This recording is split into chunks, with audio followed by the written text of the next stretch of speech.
Good afternoon, Keith Emerson. How are you? Lovely. Lovely Nice to meet you. see you. Yes. Nice to meet you. Thanks for joining us.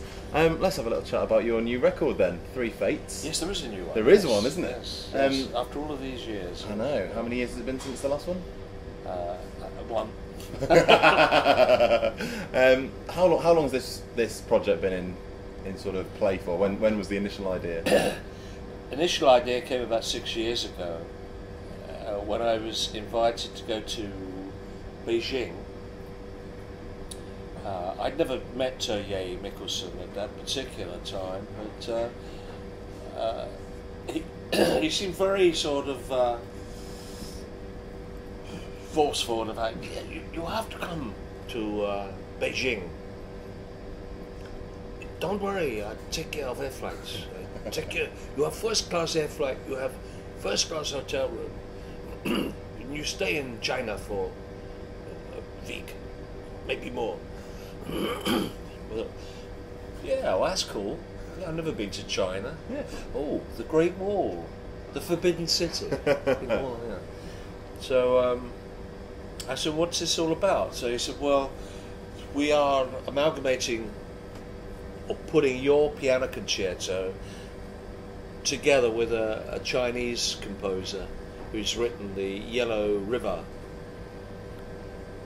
piano concerto. I never really sort of got into details about why it was called the Yellow River, but and particularly when I learned that the whole project was to bring attention to the Chinese about pollution and with a focus on the green issue and everything like that. So I said, well, I can't quite see how my piano concerto fits in with that. And they said, well, it's great because they've got a movie which works with it. So they use the Chinese composers for all the nice things which happen, you know. And when they finally show you all the pollution in China with all the factory smoke going off, they use my piece. But anyway, they're not the easiest of people to get. You know, they want to check your program before you go out. So I didn't actually get to play my piano concerto. There was no time to rehearse with the orchestra, but so they used their own pianist. Very good she was, but I did the encore, which was the Alberto Ginastera, which is on the Three Fates album. And afterwards I spoke with Emerson, and he said, we must do this again, it's a great success. What about readdressing some of the music you wrote for Emerson, Lake and Palm?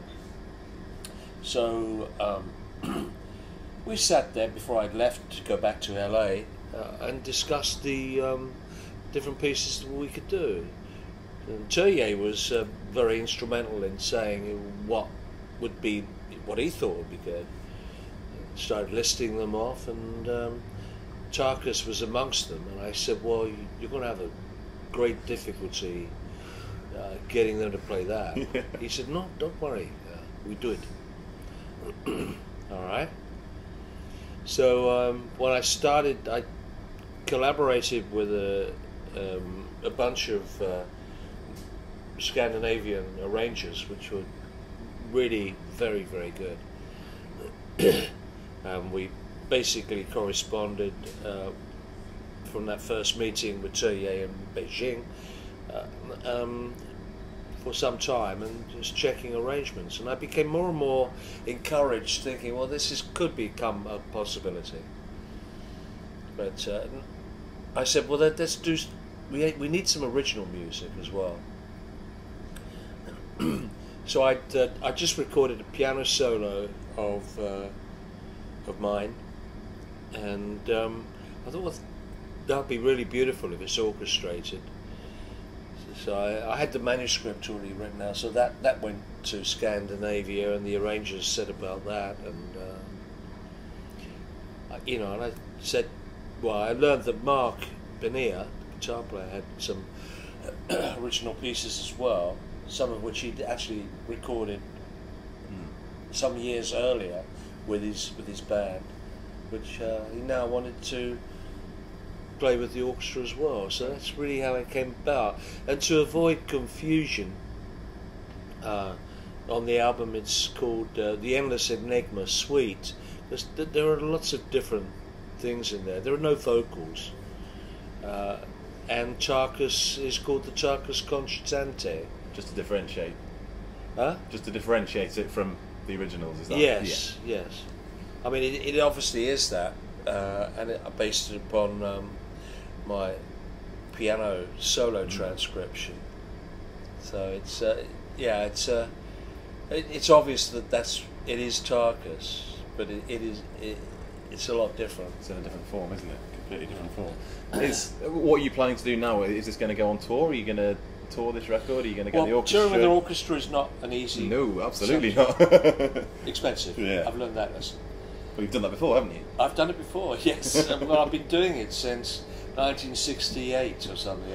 When I worked with orchestras and did the crossover thing then, or back then it was called mixed media. But no, now it's. I don't think I've actually learnt my lesson. It is still an expensive thing, but there are certain ways of going about it, whereby the orchestra can play it in one major city, and then I tour with my own band for 10 days or something, until you get to the next major city where there's another orchestra. Sure.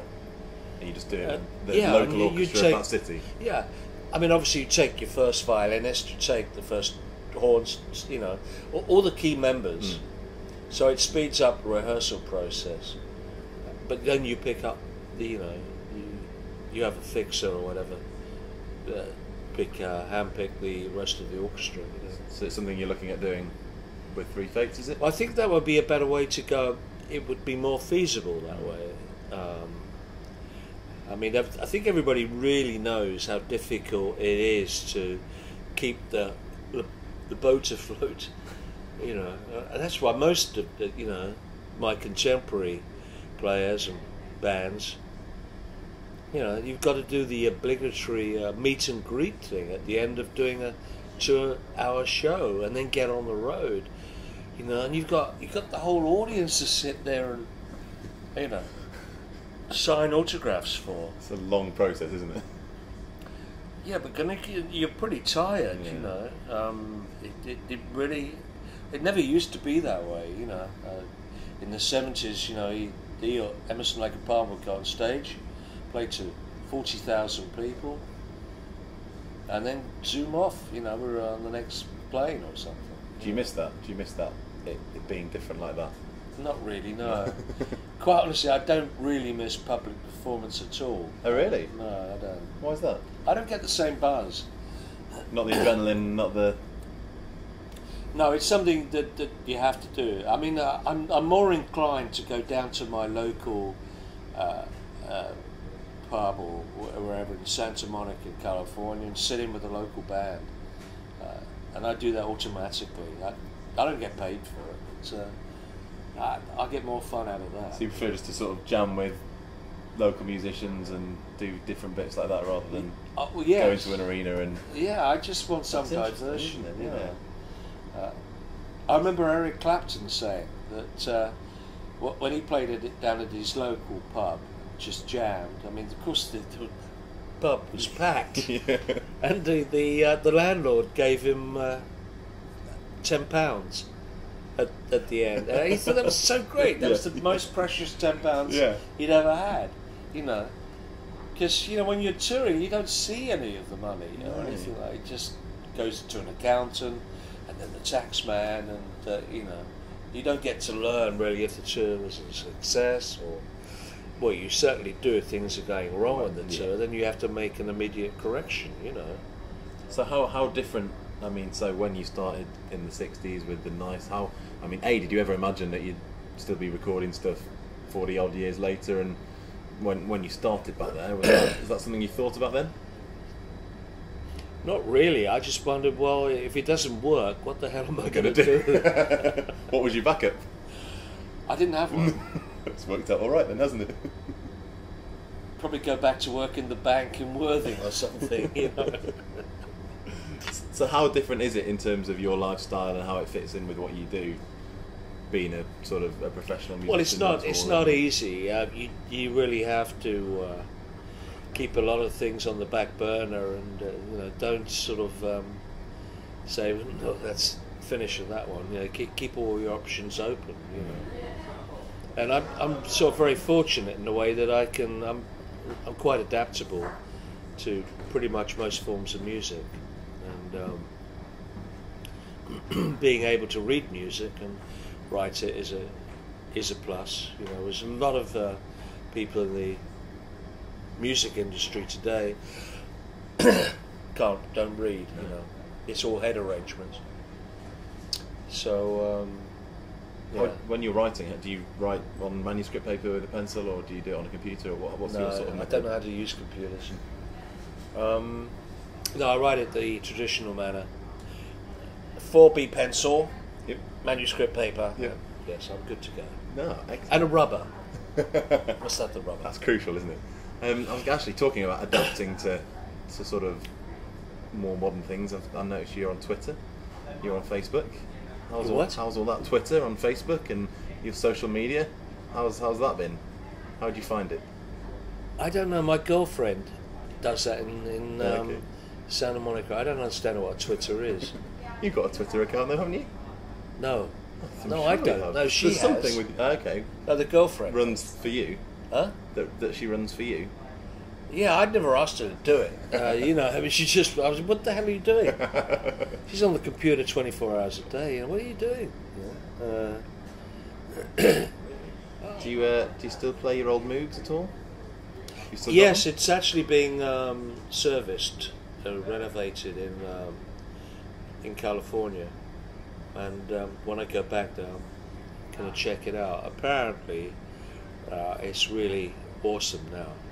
It's So the whole facelift, does it? it's had a just whole rejig? facelift. It's had some new. It's had all the modules cleaned and done. So its tuning holds now, which was always a problem. And I've had some great people test it out for me.